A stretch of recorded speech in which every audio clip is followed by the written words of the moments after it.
बात करेंगे आपसे धातु और अधातु कैसे आपस में क्रिया करते हैं, इनकी क्रियाशीलता कैसे होती होगी और क्रिया करके ये कैसे यौगिक बनाते होंगे, हमारा विषय आज ये। तो आप ये पहले समझ लीजिए, वो किसी भी तत्व की, धातु अधातु से कोई फर्क नहीं पड़ता, किसी भी तत्व की बेटा जो क्रियाशीलता है, क्रियाशीलता उसके संयोजी कोष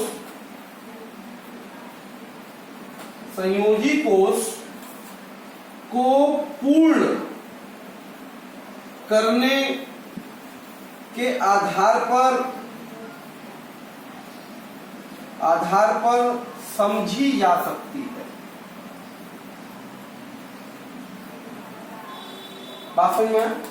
कोई भी तत्व बेटा किस प्रकार से अपने संयोजी कोष को भर ले, पूरा कर ले, बात समझ में, अक्रियता को प्राप्त कर ले, वो उसके क्रियाशीलता की माप है। ठीक है, तो हम पहले जो बात है कि संयोजी कोष शब्द का पहले क्या मतलब बेटा, जो सबसे बाहरी कोष होता है, जो बाहरी कोष होता है बेटा उसी को संयोजी कोष का जो बाय। ठीक है, और धातु और अधातु के बारे में बात करनी तो पहले जाने धातु अधातु है क्या। आपको बताया भाई, धातु जो होते हैं, धातु अपने संयोजी कोष से, ध्यान दीजिएगा हमेशा, धातु अपने संयोजी कोष से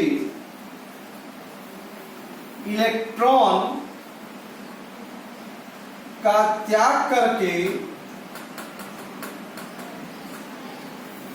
धनायन बनाते हैं। क्या करते हैं? इलेक्ट्रॉन का त्याग करके धनायन बनाते हैं। और जबकि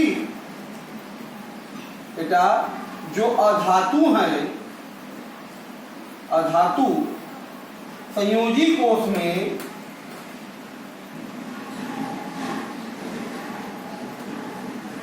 इलेक्ट्रॉन को ग्रहण करके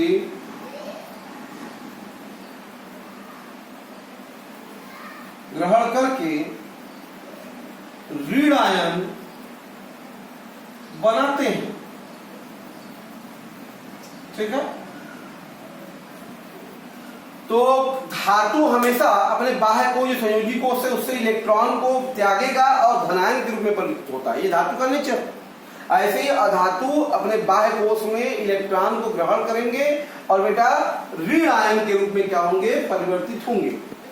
अगर हम बात करें, धातु है मान लीजिए, अच्छा इसके बाह्य कोष में देखो, इसका 11 परमाणु क्रमांक, ये 2 8 1 होता है इसकी व्यवस्था।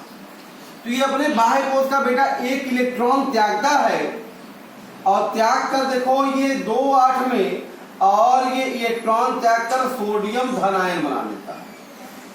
क्या बना लेता है? सोडियम धनायन।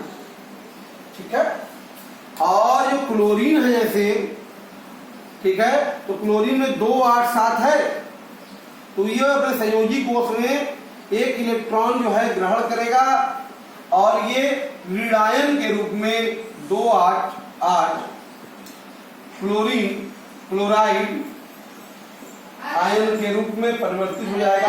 तो ध्यान दीजिए, होता क्या है एक्चुअल में, जैसे ये सोडियम आयन है, इसके पास एक इलेक्ट्रॉन है, और क्लोरीन आयन है बेटा मान लीजिए 2 4 6 और 7 इलेक्ट्रॉन संयोजी कोष में सोडियम के।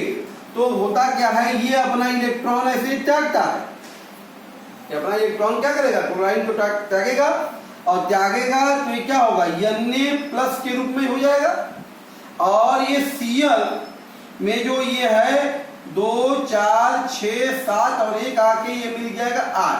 तो इस तरीके से ये NaCl का निर्माण होता है। बात समझ में आया? तो ये इस तरह से, ऐसे ही हम दूसरा भी एग्जाम्पल ले सकते हैं, इस तरह दूसरा, जैसे Cl2 का निर्माण की बात करें, एक धातु धातु में कैसे, देखिए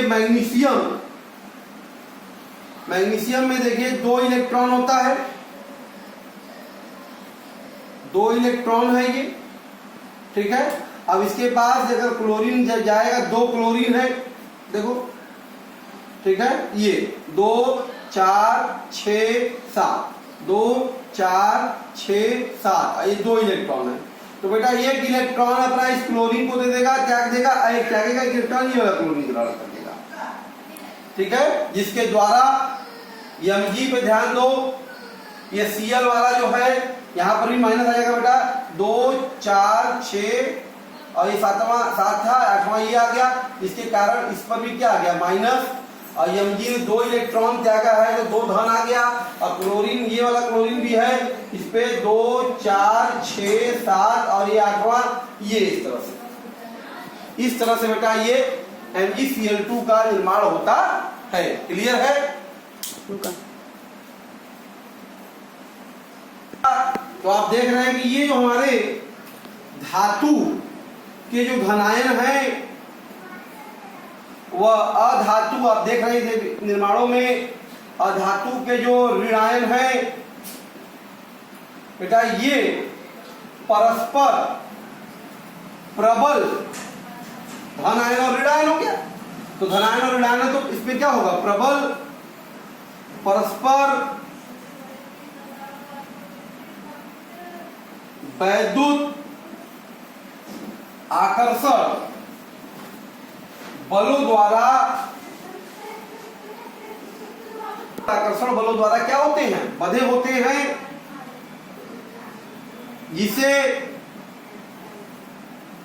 जिसे हम आयनिक बंध कहते हैं। बात समझ में आया? तथा जो यौगिक या जिन यौगिकों में आप ये कह सकते हैं, जिन यौगिकों में आयनिक बंध पाया जाएगा, आयनिक बंध उपस्थित होगा, उसे क्या कहेंगे हम लोग, आयनिक यौगिक कहेंगे। क्या कहते हैं, आयनिक यौगिक कहते हैं। या आप ऐसे भी कह सकते हैं, आयनिक यौगिकों का निर्माण धातु और इलेक्ट्रॉनों, आप ऐसे भी कह सकते हैं, अथवा आयनिक यौगिकों का निर्माण, आयनिक यौगिकों का निर्माण धातुओं व अधातुओं के मध्य इलेक्ट्रॉनों के स्थानांतरण से होता है, स्थानांतरण से होता है, ठीक है। ये आयनिक, हमने ये जाना कि धातु धातु में कैसे क्रिया करते हैं। भाई इसमें धातु इलेक्ट्रॉन को त्याग कर धनायन बनाता है और वही इलेक्ट्रॉन ऋणायन ग्रहण कर लेता है। धन और ऋण आवेश है, तो धन और ऋण आवेश में क्या होता है, बराबर विद्युत बल काम करता है, तो विद्युत बल से बन जाते हैं। ये विद्युत बल यहाँ पे काम करेगा, उसी को आयनिक यौगिक कहेंगे। इसका मतलब धातु और धातु आयनिक यौगिक बनाते हैं। क्लियर है बेटा? ये आयनिक यौगिक का निर्माण हो रहा है। इनके बहुत सारे गुण हैं जिनको आइए हम समझने की कोशिश करते हैं कि क्या है ये आयनिक यौगिकों के गुण।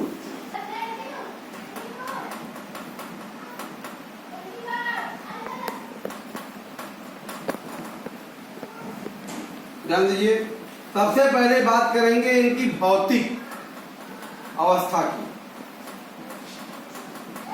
तो जैसा कि हम लोग जान रहे हैं कि आयनिक यौगिक जो होते हैं बेटा, आयनिक यौगिक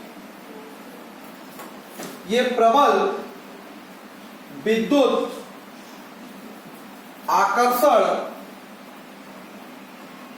आकर्षण बलों द्वारा बंधे होते हैं, अतः ये कठोर ठोस होते हैं। मान्यतः आयनिक यौगिक जो भी है वो क्या होता है, कठोर ठोस होता है, तथा ये भंगुर प्रकृति के होते हैं।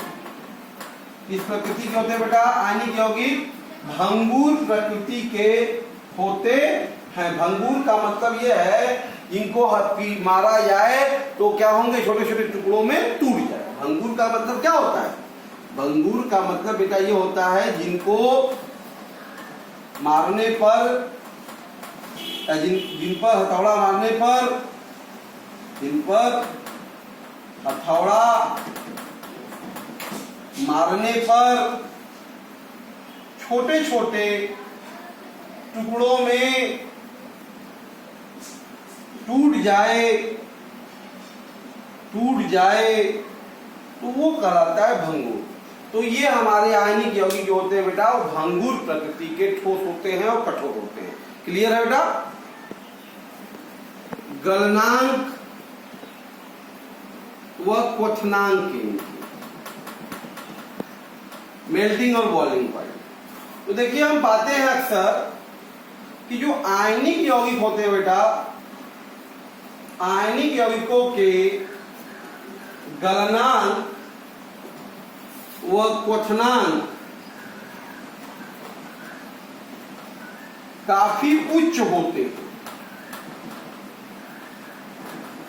काफी उच्च होते हैं। मतलब और उसको पिघलना हो, चाहे उसके विलयन को गर्म करना हो तो काफी उच्च ताप पे गर्म होते हैं। क्यों? क्योंकि इनके मध्य प्रबल अंतरा आयनिक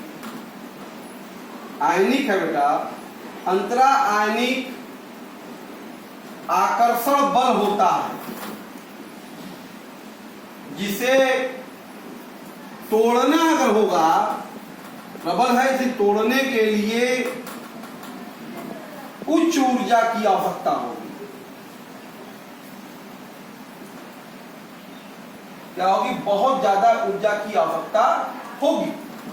तो इसीलिए हम कहते हैं कि इनका क्वथनांक वगैरह जो होता है, गलनांक बहुत उच्च होता है।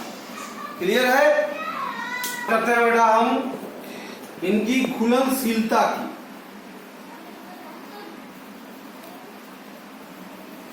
देखिए ये जो आयनिक यौगिक होते हैं बेटा जल में विलय होते हैं, घुलनशील होते हैं, जबकि तेल जैसे किरोसिन, पेट्रोल जैसे विलायकों में अविलेय होते हैं, नहीं घुलते। ठीक है? आपने देखा होगा बेटा, जैसे साधारण नमक है हमारा, साधारण नमक NaCl या पानी में आसानी से घुल जाता है,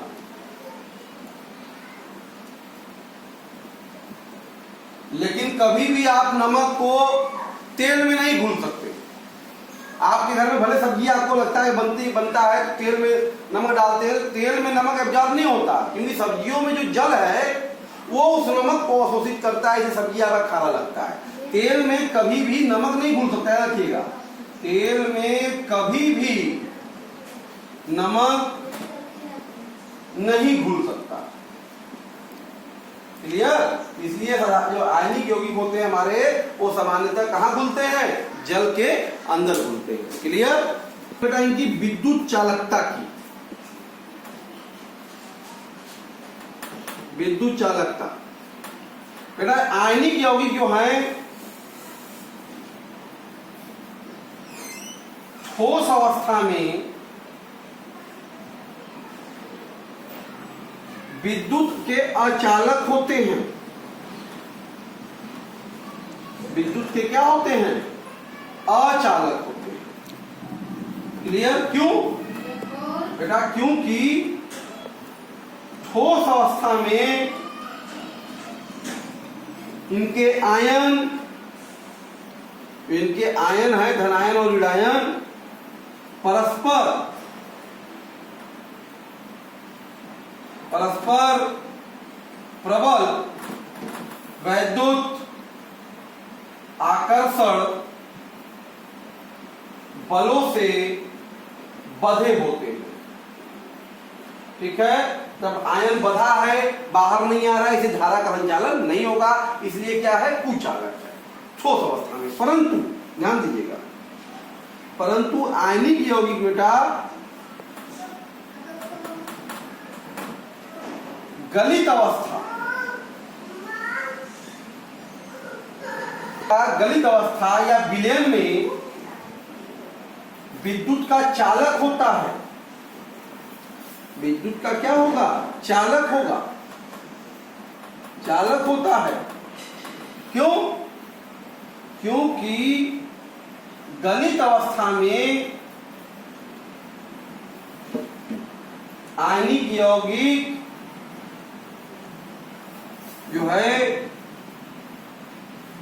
विपरीत आवेशित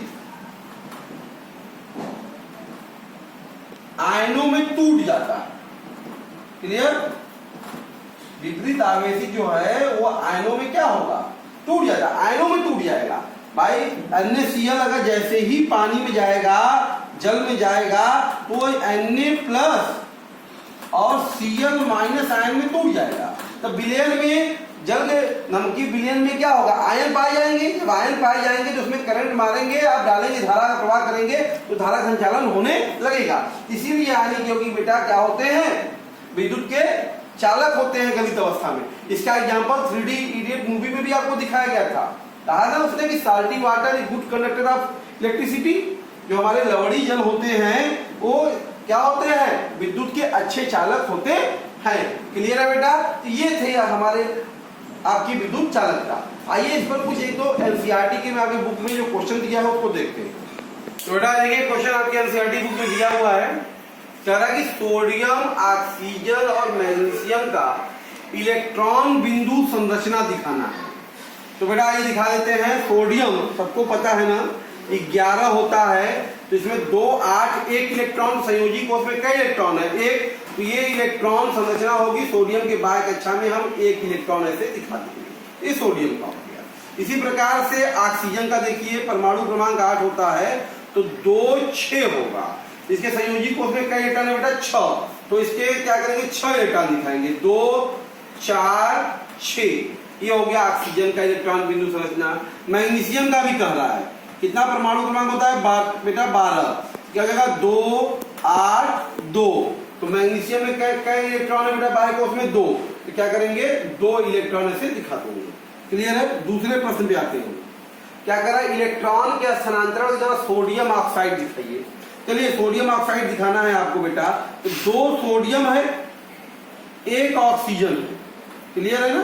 तो यहां ध्यान दीजिए, तो ये ऑक्सीजन के पास क्या हो गया, 6 इलेक्ट्रॉन है, और सोडियम के पास क्या है, 1-1 इलेक्ट्रॉन है बेटा।